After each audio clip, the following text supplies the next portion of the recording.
Donc révélation sur l'Antichrist, vue par les 70 semaines de Daniel. C'est la troisième partie. Et je vous avais parlé donc de l'identité que vous devez connaître. C'était mon ancien message. Votre propre identité en Christ. Et êtes-vous comme l'améthyste, cette pierre? Avez-vous l'intégrité, la transparence cristalline de cette perle? Ou alors avez-vous une pierre grise et opaque dans la main qui vous permet de lapider, de détruire des œuvres que vous voyez mauvaises chez les autres? Puisque la pierre, comme la porte que vous voulez ouvrir, elle montre qui vous êtes. On va commencer dans la lecture de Daniel chapitre 9 au verset 26. Le peuple d'un chef qui viendra détruira la ville et le sanctuaire, et sa fin arrivera comme par une inondation. Il est arrêté que les dévastations dureront jusqu'au terme de la guerre. Le peuple d'un chef. C'est traduit généralement aussi par le peuple d'un prince. Et ici, nous avons bien affaire à un oint, mais un oint qui est bien différent du premier. Je le rappelle, le oint conducteur du verset 25, c'est un presbytéros, c'est un évêque, un des 24 anciens qui se trouvent devant le trône. Et celui-là, au verset 26, lui, il se prend pour un chef, pour un prince, on peut dire pour un dieu.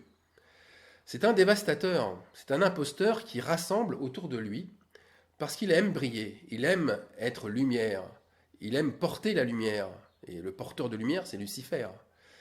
Il attire à lui une multitude de croyants en justement portant la lumière. Alors, pensant faire une œuvre de justice, il détruit le sanctuaire. Il ôte ce qui est saint et il lapide ceux qui se mettent en travers de sa route. Voilà l'illustration expliquant pourquoi Jérusalem est laissée déserte, pourquoi les prophètes sont chassés et retranchés et que l'Esprit Saint laisse Jérusalem, sa maison, vide. Jérusalem, Jérusalem, qui tue les prophètes et qui lapide ceux qui te sont envoyés, dit Jésus dans Matthieu.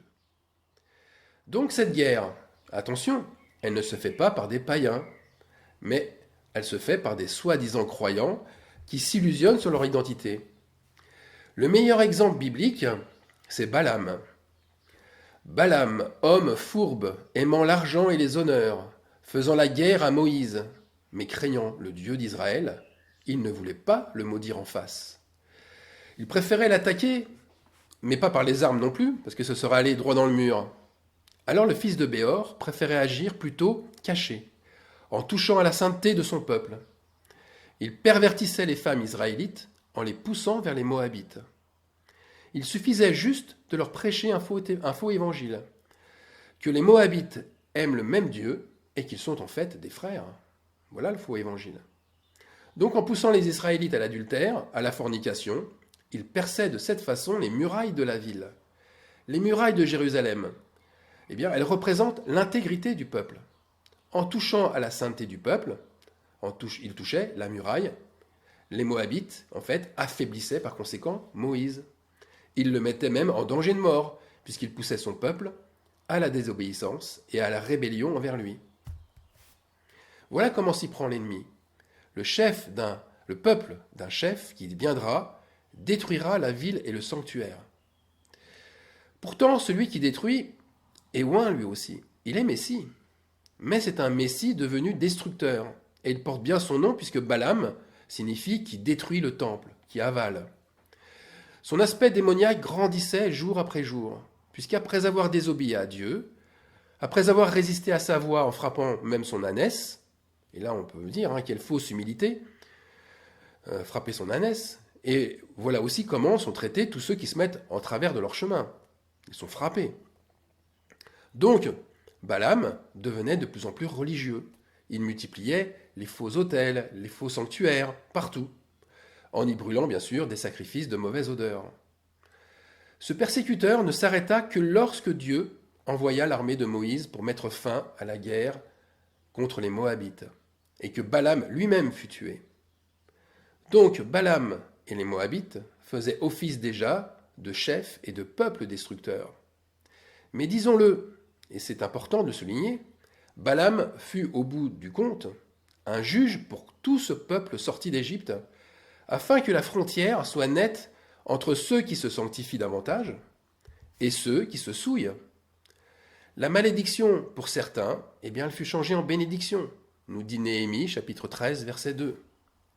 La preuve étant que Moïse put faire le recensement complet de la génération qui allait entrer en Canaan avec Josué. Ceux qui ont suivi la voie de Balaam, ils ont tous été exterminés. De même, ceux qui ont ensuite découragé le peuple à continuer sa marche vers Canaan, aussi exterminés. Tout comme ceux qui auparavant avaient suivi Corée dans sa rébellion, exterminés. C'est pourquoi il ne restera que Josué et Caleb de la génération qui est sortie d'Égypte. Alors je reprends la fin du verset 26, qui est très importante aussi. Il est arrêté que les dévastations dureront jusqu'au terme de la guerre. Un croyant doit bien comprendre le sens de ce verset afin de ne pas contrecarrer les plans de Dieu, puisque lutter contre le dévastateur ou lutter contre la dévastation, c'est pas en priant, par exemple, qu'une épidémie s'arrête, qu'une crise économique ne se propage pas, qu'une église soit protégée, ou qu'un faux oint soit démasqué. Tous ces combats sont une manière de refuser que se creusent les fondations de la nouvelle cité. Puisque les fondations, c'est l'église persécutée. Heureux serez-vous lorsqu'on vous outragera, qu'on vous persécutera, et qu'on dira faussement de vous toutes sortes de mal à cause de moi. Réjouissez-vous et soyez dans l'allégresse, parce que votre récompense sera grande dans les cieux, car c'est ainsi qu'on a persécuté les prophètes qui ont été avant vous. Matthieu 5, versets 11 et 12. Donc il faut à tout prix que ces dévastations et que cette guerre aille au bout d'elle-même. Il faut à tout prix que ces imposteurs puissent aller au bout de ce qu'ils ont conçu et prévu dans le péché. C'est très important. C'est très important car il en va de la création même de la nouvelle Église. Le verset 26 du 9e chapitre de Daniel, qu'on vient de lire, il insiste sur l'aboutissement de cette guerre qui doit aller au bout de la destruction. C'est exactement le sens de ce que dit Paul aux Romains. Là où le péché a abondé, la grâce a surabondé. Et comme je l'ai dit un peu avant, l'Antéchrist n'est pas un être unique dans chaque génération. Et ici, c'est encore le même esprit qui agit. L'esprit de Balaam qui inspire un antichrist parmi d'autres, à conduire un peuple parmi d'autres aussi, vers l'iniquité, vers la destruction. Alors que cet antéchrist soit évangélique, qu'il soit protestant, qu'il soit mormon, catholique, orthodoxe, juif, peu importe, sans étiquette, ou sans religion, sans nom de religion, c'est un antéchrist comme un antichrist. Il n'y a aucune différence, car ils se sont tous multipliés pour venir détruire. Mais pour que le nouveau temple soit construit, ils sont antéchrist parce qu'ils viennent avant, et avec un peuple pour détruire le sanctuaire. Zorobabel avait reçu la fonction de reconstruire lui aussi un temple. C'était le 2e temple de Jérusalem. Et l'ange qui s'adresse à Zorobabel nous montre exactement comment Dieu s'y prend avec les antéchrists. C'est toujours aussi surprenant. Ce n'est ni par la puissance, ni par la force, mais c'est par mon esprit, dit l'Éternel des armées. Qui es-tu, grande montagne, devant Zorobabel ? Eh bien, tu seras aplani. Il posera la pierre principale au milieu des acclamations. Grâce, grâce pour elle. Ça, c'est Zacharie, chapitre 4, versets 6 et 7. Donc, ce qu'on vient de lire, ça signifie qu'aussi grande et aussi haute que puisse être cette montagne, ce prince destructeur sera aplani. Il sera mis à terre. Et cela n'empêchera pas le oint, le presbytéros, de poser la pierre principale, Christ en nous, comme Zorobabel l'a fait avec l'Éternel des armées, de la même manière. Car au final, à la fin de la guerre, c'est Christ qui célébrera le nouveau temple avec ses élus, comme il l'a fait avec Zorobabel. Les mains de Zorobabel ont fondé cette maison, et ses mains l'achèveront, et tu sauras que l'Éternel des armées m'a envoyé vers vous. Alors voilà, maintenant il faut bien comprendre une autre chose. C'est qu'Israël et l'Église, c'est la même chose. Israël, c'est l'ombre des choses à venir, comme nous dit Paul pour la loi mosaïque. Donc l'histoire d'Israël, elle suit de près, et elle met en lumière l'histoire de l'Église, comme l'inverse aussi. Ça veut dire que David et Saül, les 2 rois d'Israël, sont un type des 70 semaines de Daniel. Je vais expliquer tout ça. Saül, premier roi d'Israël, il est l'Israël Église qui vient détruire le temple. Et David, deuxième roi d'Israël, c'est l'Israël Église qui rebâtit le temple. Ou plus simplement, nous avons l'Antéchrist et Christ. Saül, sans aucun doute, possède l'esprit de Balaam. Et la destruction s'est accélérée quand David a été oint par le prophète Samuel. Quand David reçoit l'onction, Saül perd le sien, mais il continue à diriger, il continue à être roi d'Israël. On dirait en fait que rien n'a changé. Mais attention, c'est en apparence seulement. Saül perd sa relation avec Dieu. Il n'a plus de prophète. Samuel, à ce moment-là, ne le verra plus. Et il n'a plus d'inspiration divine. Vous voyez, les 70 semaines de Daniel nous montrent par conséquent Christ et Antéchrist présents, en simultané et vivant dans la même génération. Le oint conducteur, l'évêque, prend sa fonction alors que le destructeur n'est pas encore déchu de ses droits. Ça veut dire que c'est fait au ciel, mais pas encore sur terre. Et le oint, le Messie, ne s'oppose jamais. Il ne s'opposera jamais au destructeur. Alors David, vous pouvez le constater en lisant son histoire, il aplanit la montagne qui est Saül, et sans devoir le combattre, sans être obligé d'utiliser la force et la puissance. C'est de cette même manière que Dieu a parlé à Zorobabel. Le prophète Samuel fait comme Jésus. Il annonce la destruction et la reconstruction d'un temple en 70 heures.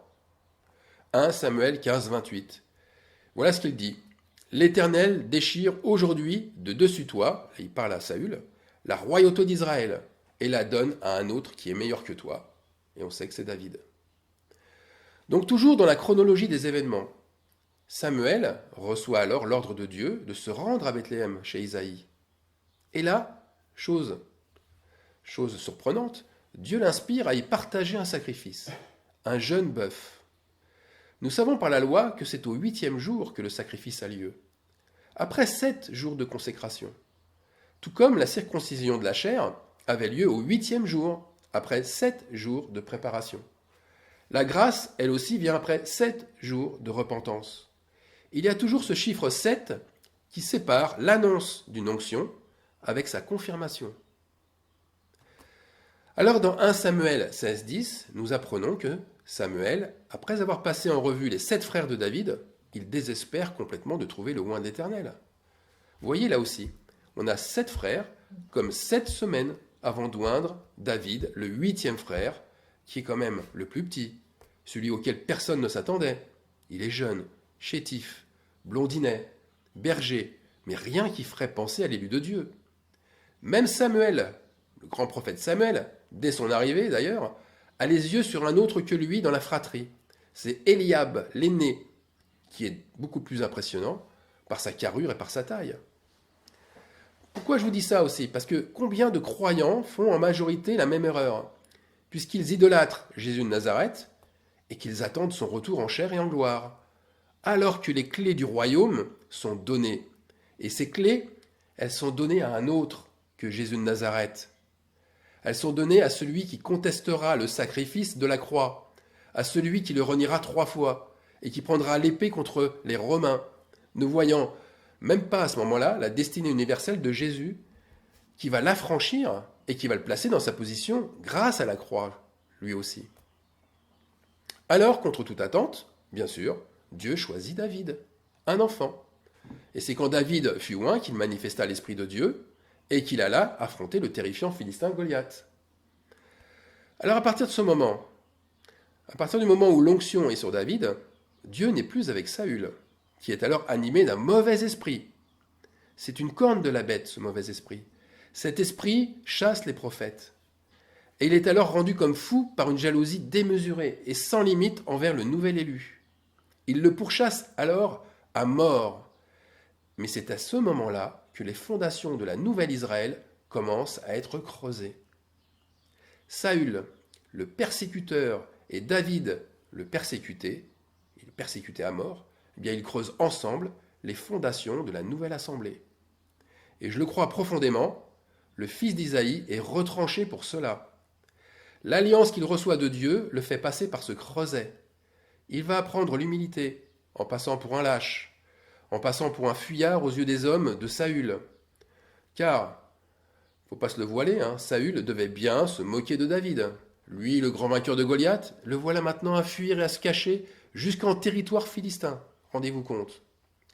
Pour Saül, ce genre de comportement est pitoyable et indigne d'un oint qui devrait défendre son honneur en premier et son territoire, comme lui le fait d'ailleurs.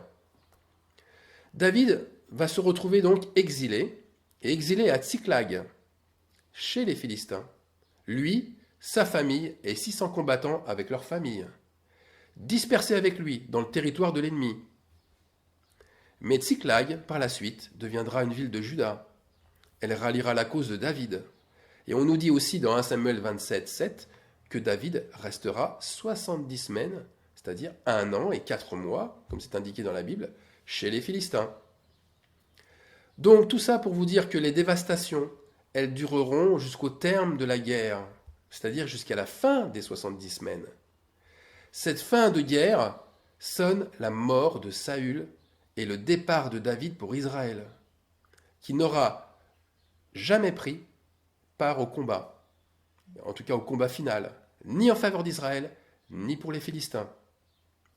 Le roi des Philistins, qui s'appelle Achish, le voyant comme un ange de Dieu et se comportant lui-même comme un ange très protecteur, il refusera qu'il prenne les armes. Vous voyez, c'est même l'ennemi qui agit comme un ange.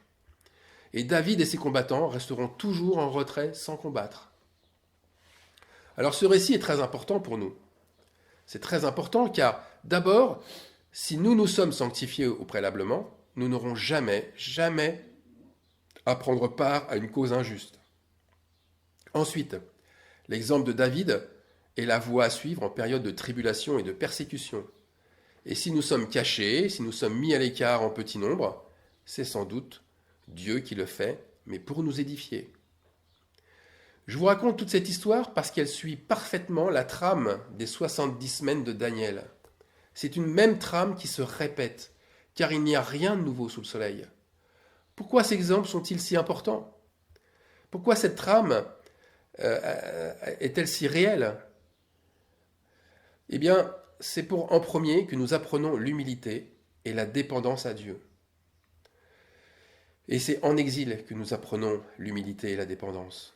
C'est en passant pour un lâche, en passant pour être fuyard aux yeux de ceux qui nous persécutent, mais aussi afin que nous évaluions nos choix. De quel côté nous trouvons-nous? Dieu fait en sorte que les deux oins, vous avez pu le voir, les deux oins, le vrai et le déchu, Christ et Antéchrist, Saül et David, restent en activité pour un but, afin que nos choix, ou que leurs choix, reflètent ce qui nous tient à cœur. Chacun se juge par ses choix. Un des derniers versets de la Bible dit que celui qui est injuste soit encore injuste, que celui qui est souillé se souille encore, et que le juste pratique encore la justice, et que celui qui est saint se sanctifie encore. Et verset 12, « Voici, je viens bientôt, et ma rétribution est avec moi. » Là, c'était Apocalypse 22, versets 11 et 12. Maintenant, nous savons quelle est la rétribution pour ceux qui suivent la voie de Balaam. Nous la connaissons. Alors la question c'est, sommes-nous derrière le destructeur du temple? Avons-nous à cœur de suivre un peuple hautain, sûr de son élection, se moquant et méprisant les choix des autres croyants, cherchant le nombre, cherchant la gloire, recherchant la bénédiction? Ou bien, avons-nous à cœur de suivre ceux qui sont à genoux, dans l'humilité, dispersés, critiqués, calomniés, méprisés et emmenés loin des assemblées, mais par contre unis par le même esprit qui n'est pas revanchard? Il n'y a pas 3 possibilités, il n'y en a que 2. Il n'y a toujours eu que 2 possibilités. Je sais que beaucoup s'inventent une 3e voie pour fuir leurs responsabilités, mais cette 3e voie, c'est encore celle du destructeur. C'est celle de Balaam et elle est tortueuse. Pour reprendre mon message précédent, avons-nous dans les mains des pierres pour lapider, ou alors une pierre précieuse qui va servir à la porte de la nouvelle église, à la porte de la nouvelle Jérusalem? Car ici, si on regarde bien, Daniel au chapitre 9 a la même vision. Daniel, il a la même vision que celle de Jean au chapitre 21 du livre de l'Apocalypse. Jean voit descendre du ciel une nouvelle cité. Il voit la nouvelle Jérusalem qui est préparée comme une épouse et qui s'est parée pour son époux. Et Daniel, lui, il voit que Jérusalem sera rebâtie et que le Saint des Saints sera oint. Les deux visions concordent parfaitement à ce niveau. Ce qui est fait au ciel et ce qui vient d'en haut se réalise sur terre. Et même plus, toujours dans l'Apocalypse au chapitre 21, le tabernacle de Dieu habitera parmi les hommes. Mais il n'habite pas au milieu d'un peuple qui se croit sanctifié. Il n'habite pas au milieu d'un peuple qui se croit en vie, qui s'illusionne sur sa condition, qui continue à se souiller pensant être saint.